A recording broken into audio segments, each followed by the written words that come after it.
I just went and was playing the game that I love. I didn't realize that, okay, if I focused this hard, if I did this much, I can make it to the NFL. I wasn't even thinking about the NFL. I didn't care about it, didn't think about it. I just wanted to play football.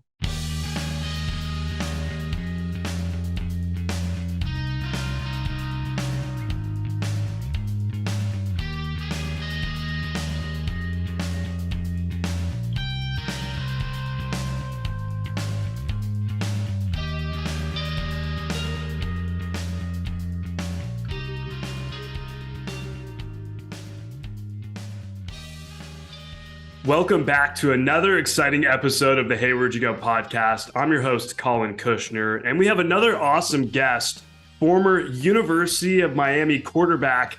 He's a firefighter now, Jacory Harris. Jacory, what's going on, brother? Thanks for joining. Hey, man, thank you for having me, man. It's a pleasure to finally meet you and get to see you in person, well, over Zoom. And, let's get the show on the road. Likewise, man. I'm super stoked to have you on. Obviously, I grew up watching you in college, and it's always cool just to see when random names of players I grew up watching pop into my head, and I Google like what happened to them. You're a firefighter, so really excited to kind of dive into your journey, man. As a little kid growing up in Miami, what did you want to be when you got older? It's crazy because I was a little bit different. I was more into the medical side of things. I wanted to be a neurosurgeon growing up.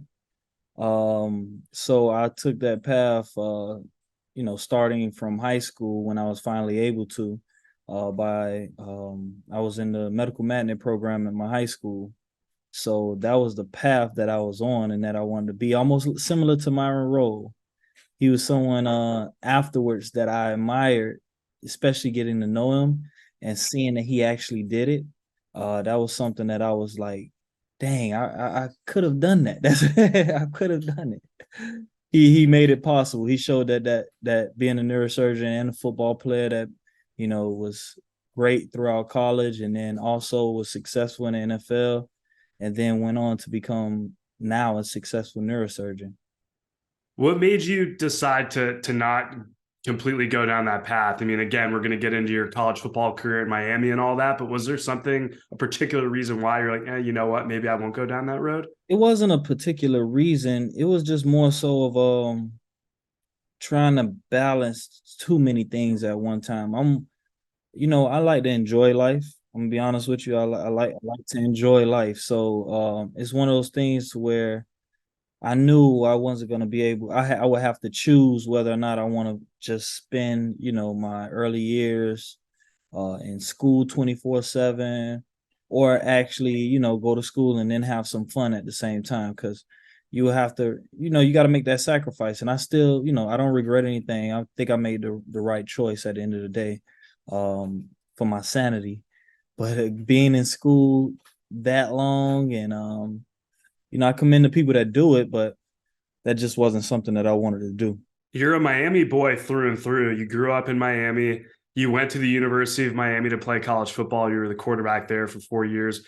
And now you're a firefighter in Miami. What was your childhood like growing up?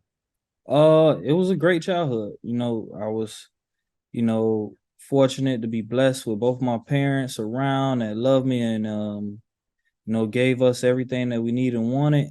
And that helped us, become the kids and adults we are today. So my childhood was wonderful. I enjoyed every last moment of it. Um, when it comes to football, I started at a young age. I was 6 years old when I started. And I did not want to play football. I did not want to play football. I remember my dad, like, we would go to practice and I would be crying with snot coming down my nose and everything. But I'm happy that he pushed me through overcoming, something that I didn't want to do, because it got me to where I am today. And it teaches you lessons along the way. And I'm so happy that I made that decision to stick around and stick with it. Why didn't you want to play football, man? It's kind of the same reason I ended up being a quarterback. The kids were out there hitting each other, and it just wasn't for me. All that hitting and high intensity moments that you'll have in practice when they put you back in the days, you used to have this thing called bull in the ring. And I think it's banned now from little league, where you would just put a kid in the middle of a circle and you would call out numbers, and those random numbers would just come hit you. Oh my God. It's banned. It it was something that should be banned, but when you go through that, you do separate what how they say the man from the boys. Like you separate people. You can see who's going to be tough enough to play the sport of football, because it is a sport to where you do have to have a different mindset. It's not something that you can just walk in and be like, oh, I don't want to get hit, I don't want to do this, I don't want to do that. Like, of course I didn't want to, but I didn't shy away from it. I didn't shy away from it. I just, found my way through it. So it taught you some lessons. And if you was able to survive through that, you could survive through anything. Was there something in particular that helped you find your way through that, like finding your way through those fears and apprehensions that you had about playing? Or was it just you found being a quarterback and then you started having success and that helped? I would have to say it would be like just the fact of my dad pushing me and my dad supporting me and being there for me. That would be a big thing to get through those type of things, because he was also a coach out there. So to know that I had somebody that had my back, um, it left me without worries. I didn't have to worry about anything. And no, and he's played the sport as well at a high level. So um I'm learning from someone that's been there already. So why not listen to that person? Yeah, it's always nice when you have somebody and they're maybe pushing you to do something, but they've already walked that path. It kind of gives you Yes. maybe that extra confidence. Just that extra confidence, like, hey, not only is this my dad, but he has done this. And Yes. even though like I might be worried or have some fears or apprehensions, he's maybe pushing those fears away. He's like, hey, I've done it and I was okay. So I'm sure Yeah.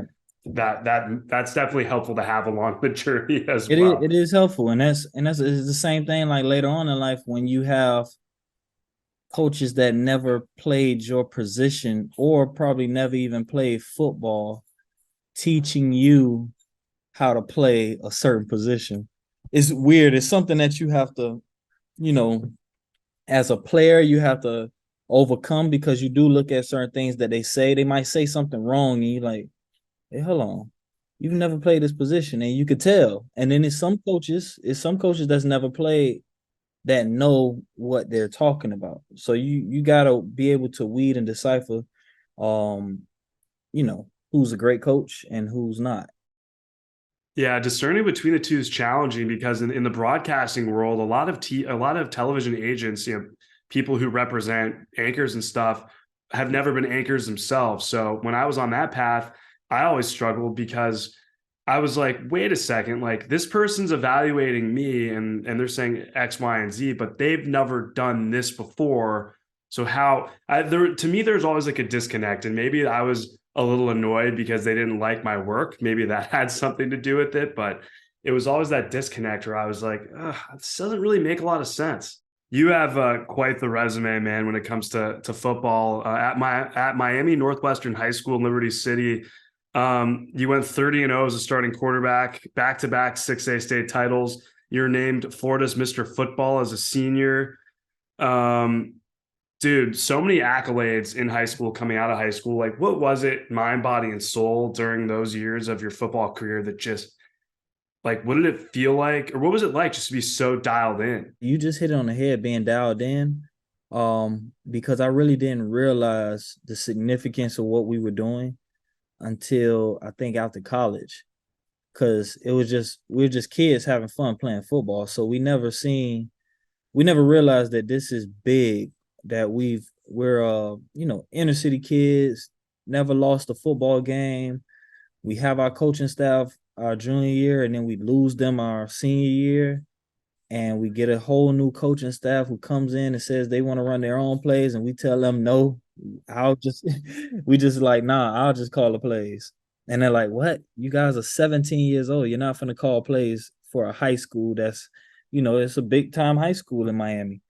And we succeed. We go 15-0, national champions, and we make it happen. So it was we didn't understand what we were doing. I'm not even gonna lie. We didn't understand the significance of what we accomplished in high school and how nationwide it was something that people seen across the nation. Because now, even when college and after college, now I've been to California, I've been to Arizona, and I've spoken to people and athletes from all over the country that be like, man, you played for that team that I watched on TV that played against South Lake Carroll on ESPN. Y'all was like the first high school to do that. So I didn't know people watched that.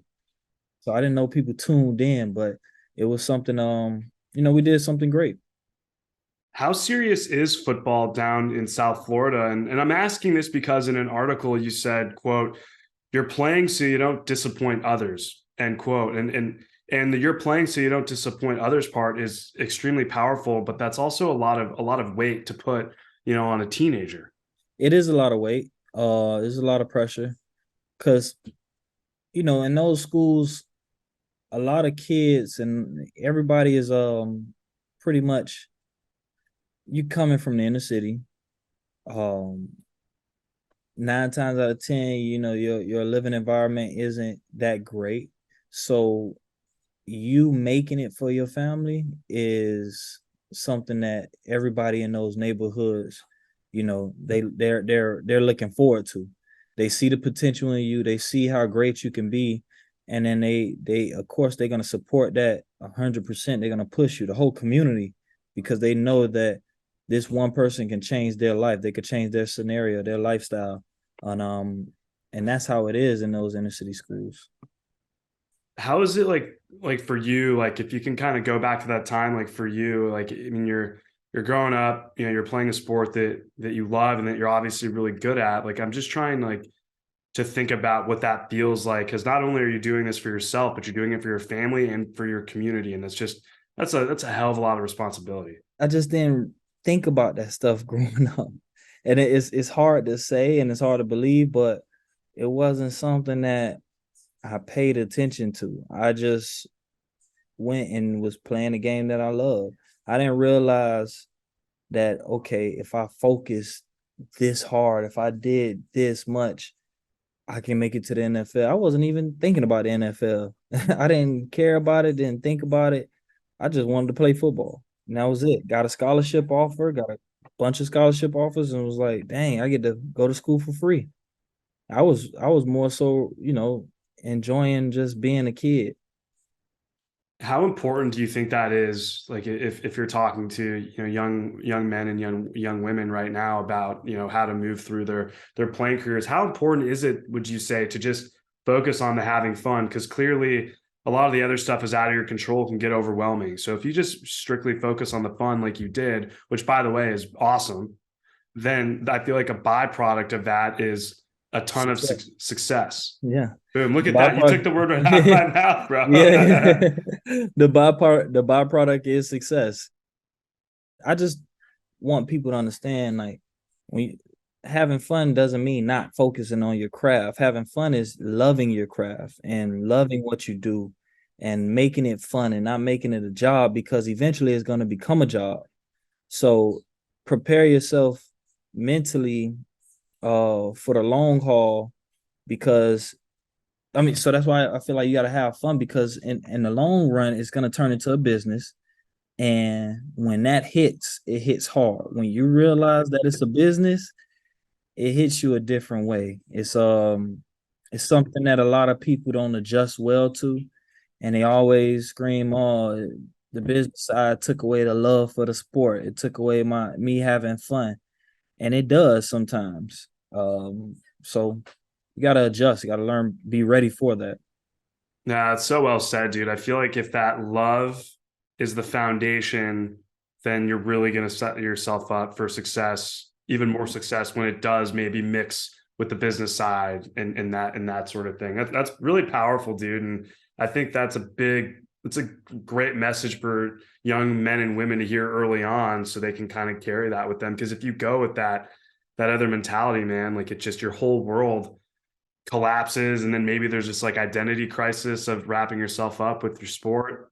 I was just about, I was just about to say, if you go into it with love and you have fun, you have no regrets afterwards because you left it all on the line. You did everything you can. You had the most fun as you possibly can. So now when it's done, you can say, I did it. Um, Instead of you taking it so serious and not having fun, and all you do is you focusing on making it to the NFL and say you do make it to the NFL. But then as soon as you get there, you get cut. Like that was an experience with me. As soon as you get there, you get cut. And then now you're sitting back like, dang, was I not good enough? You start questioning yourself. But when I look back at it, if football was the end, soon as I had got cut from the NFL, I would have still been okay because I had already put in my mind that football wasn't who I was. It wasn't. That's not all I can do. I can do other things. I could tap into a lot of other things. Um, I just have to find out what it is and what that is that I want to do, and I'm gonna pursue it. Wow, that's amazing, dude. I love hearing that you're able to have to know that so early on. So when that stuff, whether it happened or it didn't, like at some point something would happen that that would get you to kind of question that. And I think that's great that you were able to explore that early on, have that. So when it was time for you to move away after the NFL, after the CFL, you're like, okay. And then I'm not saying it's easy necessarily, but it makes it easier.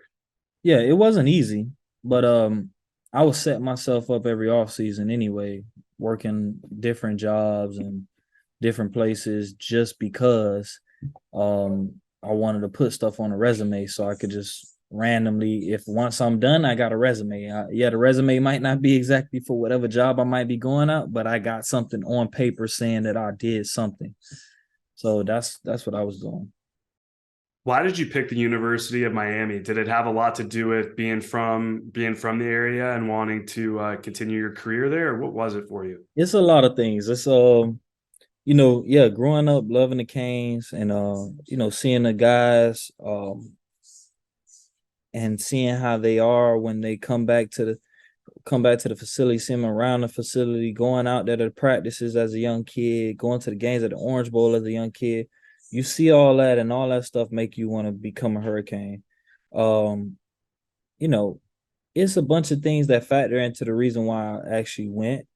Um, but ultimately, me loving the school and loving, being home to play in front of, the fans and people that watch me grow up through high school, and it not being such a burden for my family to have to travel all the way across the country to say Oregon, um, to come see me, that made a lot of sense, like in my decision for me. How did splitting time your freshman year with Robert Marv, like how did that help set the tone for the rest of your football career and just life in general? Um, it showed that I was, because that's how I was. I wasn't afraid of competition, and if somebody beat me out, I don't. I'm very very supportive. If you can beat me out, then I'm gonna support you 110%. And I would tell people, I would tell Marv, I'm like, it's certain things that I know I'm better than you at, and it's certain things that I know you're better than me at. But I know some of these important things you're not gonna be better than me at, and that's where we're gonna be different. Um, but it's nothing. But if coaches, everybody have their own opinion. So if coaches decide to put you in front of me, don't think that I'm gonna, hate on you, not support you or anything. I'm gonna be right there to help you get better at those things that I told you that I think I'm better than you at, because I want to see this team win ultimately. And I used to do that. Things probably weren't reciprocated, but at the end of the day, I didn't let that change me as a person. Philosophically, as a quarterback, as a football player, as a person, like what was like if you had to pick like one thing, like what was that one philosophical foundation that was like your North Star to having success on the football field? Remaining positive. I think that's the thing in life because energy is something that I do believe in. I feel like if you're just spewing off this negative energy, negative things are gonna happen. Your mind is thinking that, your body's thinking that, things around you, the people start, feeling that stuff that's around you. And eventually things won't work out for you. So even when things are going bad or you feel as though they're going bad, just continue to try to think positive or to find something positive out of them. Don't let those things stop you from moving forward or, getting better or anything, because they'll keep you stagnant. Negative thoughts keep you stagnant.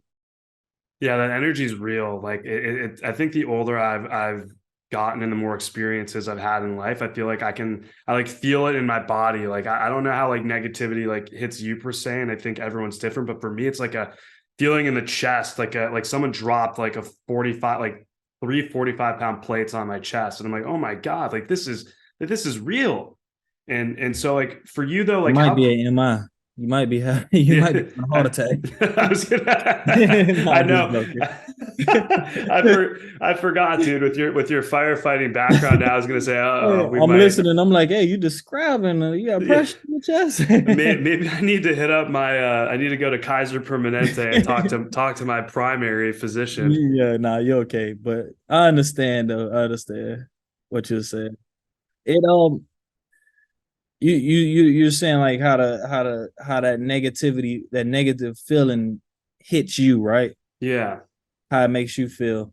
It's I don't have any physical feelings like that, but I do um I don't know, you start noticing things. You start seeing, because I can't say that I'm 100% positive all the time. sure. Well, I'm that's not. just not human nature. Yeah, that's not human nature. But once I catch myself in a negative situation or being negative, I try to scale back as best I can and start saying, okay, what can I do to make this better? What can I do to change my mindset? What can I do to make me feel better? It might not even be something that fully accomplishes, closing out whatever that negative thing is, but let me do something that's going to prepare me on the start of slowing that negative thought or slowing a negative feeling down. So that's how I feel about that. It's a process because you can't just fully like disregard the negative thoughts, almost like a because that's what I used to do. I'm like, I'm gonna disregard this thing, and then it keeps popping back. It's almost like a level of maybe like acceptance, accept it. I don't feel good right now. And then instead find a solution instead of sitting in it, or maybe you do sit in it, but knowing full well that it will pass and finding a way for it to kind of pass over you like a wave. I always like use the analogy, it's like the ocean, man. Like when I go surfing and a wave takes me under, if you panic, like you're gonna tire out and it's not gonna be good. But the current will always bring you back up to the surface. I try and remember that in life. How would you best sum up your career at the University of Miami? Because you played 4 years of college football, man. You put up a whole bunch of crazy stats. We would need probably an entire 10-hour program, I feel like, to kind of go through all the accolades and all the ups and downs. But if you could, like, how would you best sum it up, your time at the University of Miami?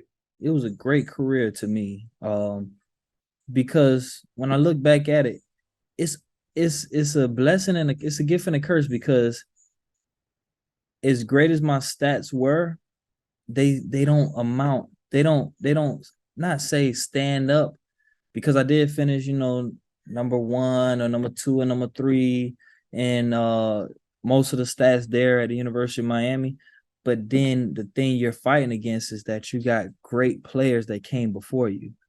So whereas if you were to go to any other school, you might say, if I had those same stats at uh, Virginia Tech or um, say maybe even Florida State, because they don't really have that many great quarterbacks like that. But my stats will be probably number one all the way through, and then they don't have those type of guys. They're not known for guys being quarterback guys. We had Jim Kelly, Vinny Testaverde, Bernie Kosar, Ken Dorsey. You got all these guys that came before me that are legends and Hall of Fame quarterbacks and Heisman winners. Um, some of the things I probably did in college got overlooked because of that, and I'm okay with that because those guys are great. And to be even mentioned amongst those guys, that's all I can ask for. And I gave my all to the University of Miami. Um, I love the program with all my heart. I was just out there 2 weeks ago. I still try to stay around and go speak to some of the guys. I was just talking with the equipment guys there. So, and it's a janitor, man. He's been there. He's been there since I was there, before I was there, with a lot of the guys, and seeing him still out there working around, it's it's cool. I love the university. I love everything about it. Um, so I feel like I did everything that I can do at the university. That's all you can really ask for, man. When you give it when you give something your all, for 4 years. I mean, and I do understand the University of Miami does have a crazy like quarterback lineage. I mean, when I was doing a little bit of research, for our interview here, like I forgot about all the guys Hmm. that came before you. I'm like, oh my god, like Jacory, like is you're competing historically with, Yes, I'm yes. like, geez, You like could do all the everything, anything you want, but you gotta also remember that these guys came before you and these guys were great before you. And I knew that. So it wasn't a competition with just myself. It was a competition with the guys before me trying to be keep that same tradition of great QBs coming along in the university. So that was a lot of pressure. And I didn't think about none of that stuff until maybe my junior year. Like that was when I started realizing like the impact, because I had just came off an injury that I had played with throughout my sophomore season that people didn't even know. Then my junior year, it was one of those situations where it's like, okay, the NFL is projecting you to be here, they projecting you to be there. Oh, I'm done after this year. And that's where my mindset went. So because I had that type of mindset, I probably lacked that other things that I didn't even realize. And then it went from being up here to slowly not even seeing myself just fall. And then I started getting hurt. It's a I tear my labrum. I play through that instead of rest rate, and I play through it. Uh, Even though they told me to play through it.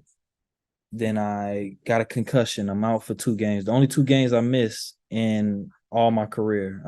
I played in every game my freshman year, every game my sophomore year, missed 2 games my junior year, and then every game my senior year. So I only missed 2 games, and two of the possible two out of 41 games I missed, 41, 43 games.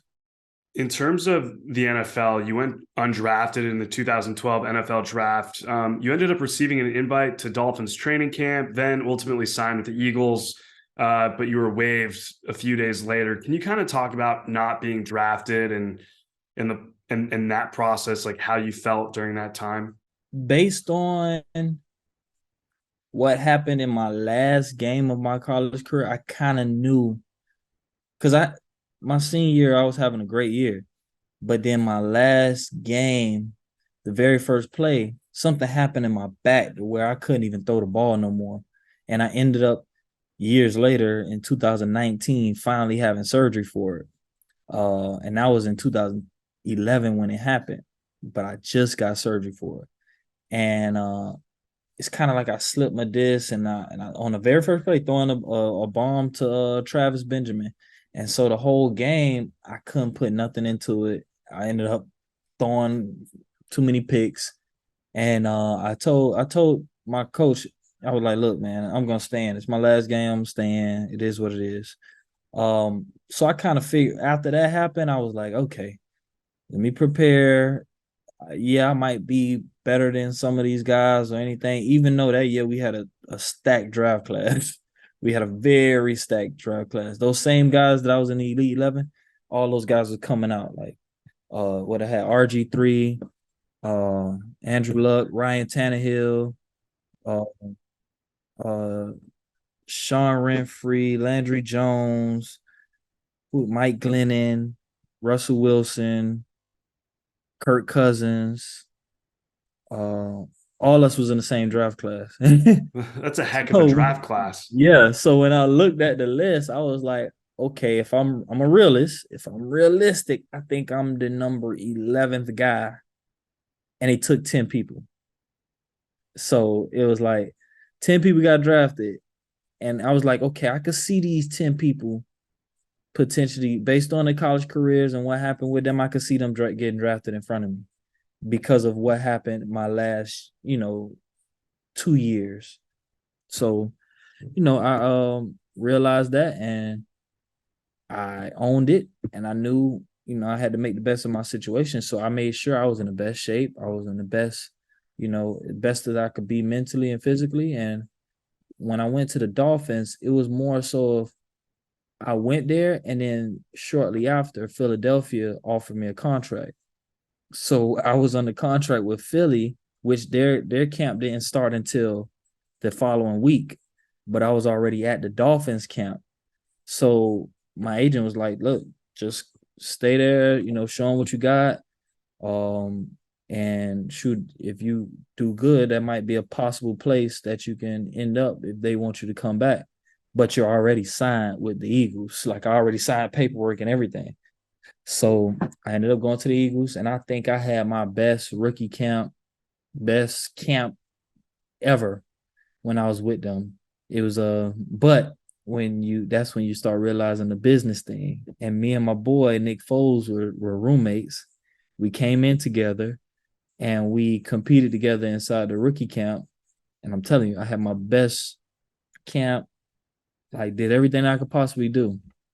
And then I remember they signed my paperwork for my contract afterwards. We started OTAs with the veterans. They started coming in, and then I started seeing. I'm like, okay, I might get like one rep here, one rep there, but it was five quarterbacks. So it was like a numbers game and everything. And then, you know, I respect Howie Roseman because when I was sitting in the room with Nick, because we're roommates, and I got the call, and then he was like, "Look, man, we're gonna try to release you now to give you the opportunity to, get on somewhere else." He was like, "But we got five guys, and we're probably only keeping two and one on practice squad. So you gotta do the numbers right now." And Mike Vick was the starter, so that's one spot taken. Nick Foles, they just drafted third round. That's another spot taken. And then Mike Kafka, he had, balled out in the preseason the following year. So he's earned his spot already. So that's three people right there. And then the other person, Trent Edwards, already was he was the fourth guy, but he was already a known quarterback, first round draft pick and everything previously, I think. And he was with the Buffalo Bills, everything. So he had came there. So he was gonna get released anyway, too. So, I understood that. I didn't think I was gonna get released, which I should have just realized that numbers wise. But I thought, man, dang, I did this great. I remember one of the coaches had asked me during the drills the day before I got released. He was like, "Hey, you ever thought about playing receiver?" And I was like, "Nah, I ain't playing a receiver because sometimes not throw race in it, but they tend to think black guys, because he seen me doing drills, seeing how quick I was and I could do this. They quick to be like, hey, you should go play receiver, you should go play running back, you should go play DB or something like that." And I was always taught to stand firm in the no, even though I can. So the next day was, I feel like that was my calling to switch positions because the next day I was gone. But it was, I was down for a little while, but I was down for a while, but at the end of the day, I said I'm gonna give it one more shot. And I had a couple like future deals that I'll get signed in the off season, but I didn't really want to take those chances of getting cut again if they drafted at my position. So I was like, look, I'm gonna go to the CFL and see how that is. And I enjoyed every last minute of that. 7 years later. Do you ever like wonder like what if when it comes to when the NFL stuff, or is that something that hasn't crossed your mind? No, I don't.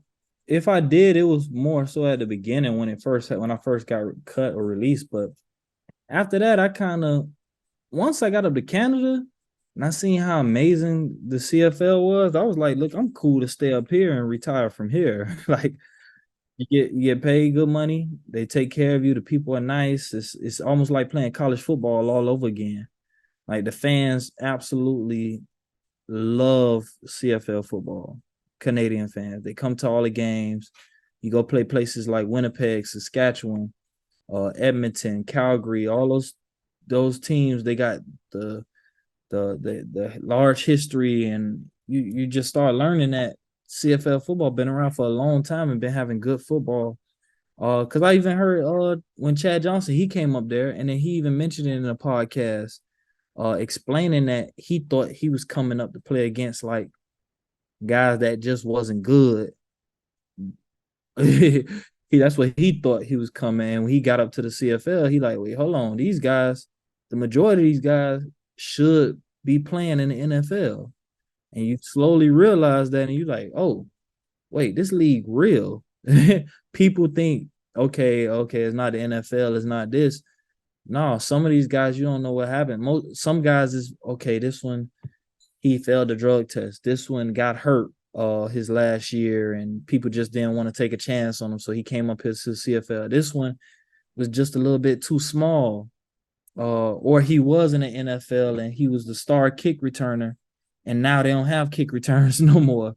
So it's like, okay, what's your, what can you do for us now? But then that same guy is up there, the most outstanding player in the CFL 2 years in a row, or 2 years. It's like those are things that people don't realize, and it's great football when you watch it. In terms of your CFL journey, you're with Edmonton, Hamilton, and Montreal, and then your career ended in 2017. Why did you walk away from football? Oh, so I was still in a contract with Montreal, and I had my daughter in 2017, the end of 2017. So while in the off season, um, we was talking about. I remember them sending emails. Okay, camp starts this time, and I was like, man, I don't feel like going back and forth up there with my daughter. I'm healthy. Um, I think it's time for me to walk away. Let me find something before I do make that decision. So I applied for a job with Miami-Dade County until I was able to apply for the Miami-Dade County being a firefighter. So I had a job prior to this, and then, but that was just to get in and allow me to, build some time inside the county. But I was like, let me make this sacrifice for my family. Um, so me and my fiance, we said forget it, and like, hey, I'm done. I'm not going back. I'm gonna focus on the next chapter in my life. Psychologically, like what was that experience like for you, walking away from a game that you had dedicated virtually your entire life to, having so much success at the highest levels, and then making the conscious decision, hey, you know what, like we're about to expand our family, it's time to walk away? It was easy because it was hard earlier. And so it was easy in 2017 walking away because I was done in 2015. 2015, I was done mentally. I was already I was a free agent, and I got offered a signing bonus that I couldn't turn down, but I had applied for Miami-Dade Fire in 2015. Um, and once they gave me the signing bonus, I was like, yeah, I can't turn down this much money. So it was like, okay, I'll go play. It is what it is. I'll keep playing. I'll see what's up. And I did that. It was mostly because of, at the time I didn't have it's not like I had my daughter, but 17, it was like once I had her, I was like, yeah, yeah, I'm done. That's my sign to just hang it up. And I was okay with that. What does it mean to you to be seen as more than just a football player? It means everything. Cause I hate when my biggest thing is when people say, "Oh, so why didn't you go into coaching?"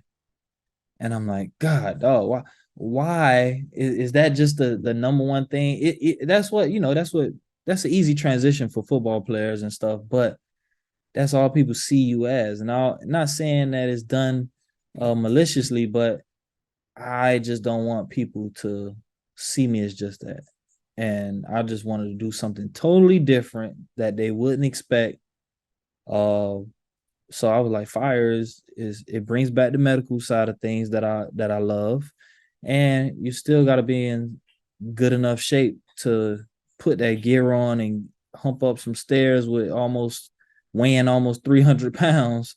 So you got to be able to do it. Well, actually, more than 300 pounds with all the gear and everything. So you got to be able to be in shape with it.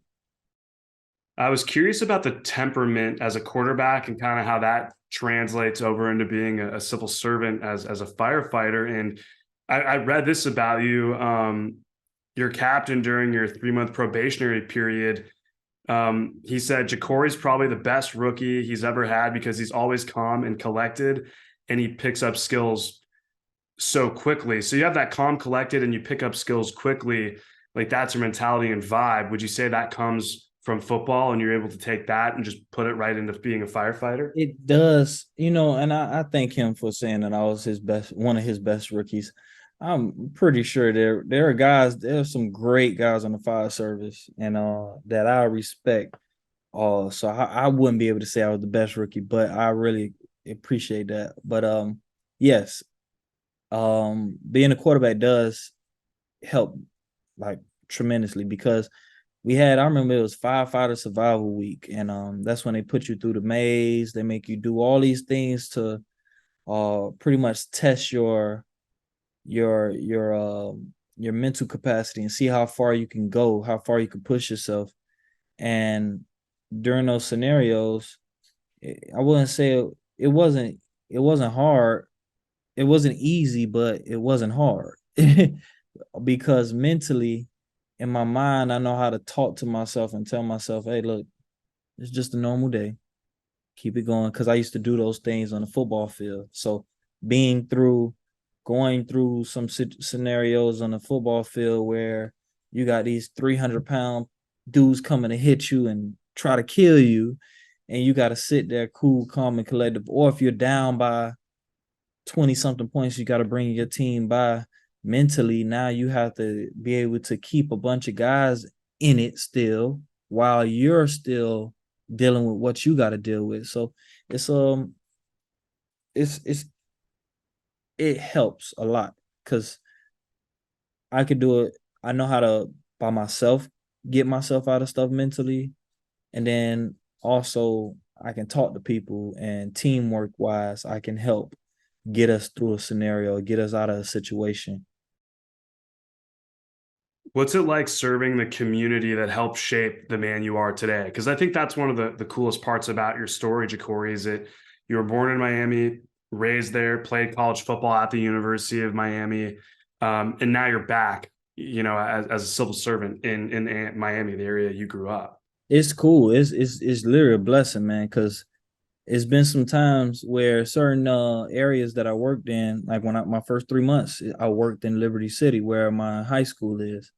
And it was cool going on calls, and you'll see people looking at you and they like, hold on, I know this kid from somewhere. And then I never say anything, but then I see they'll be like, you Jacory? I'm like, yeah, yeah. And I'm like, and yet, mind you, they might be in an emergency situation where their life might be on the line or something. I had people like, hey, hold on, you Jacory? Like, like, yeah, that's me. I had um, kids that probably watch football, watch me growing up, you know, say the same thing. And a lot of people, I've gained a little bit of weight finally, which I was trying to do in college. Don't you love when that how that happens, dude? It's like when we don't want it to happen, it happens. It happens. When we don't want it to happen, it happens. So everybody's seeing me now. They like they don't recognize me at first, but they're like, I know this guy. He looks so familiar. And they keep staring at you.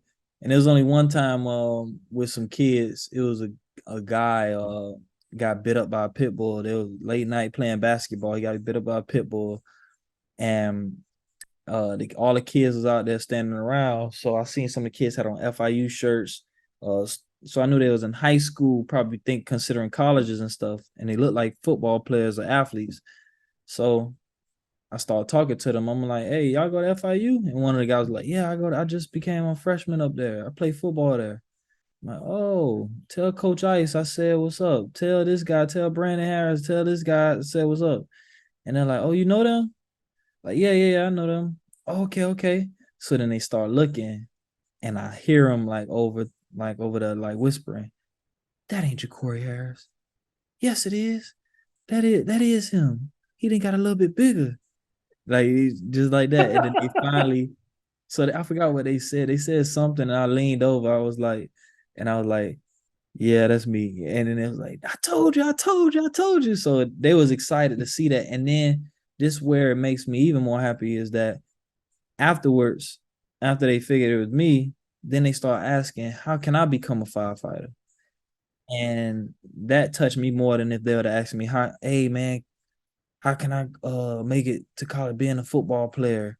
Like I feel like that civil servant and this job and being around these guys made me realize there's more to life than than sports. And sports is a great thing. It helps mold you and shape you and build you into the person you are.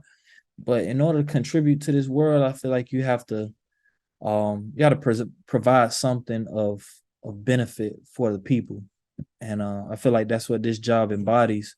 So it's helped me. It helped you become a better person. It help you, learn to treat people with respect. Everything is you start caring more.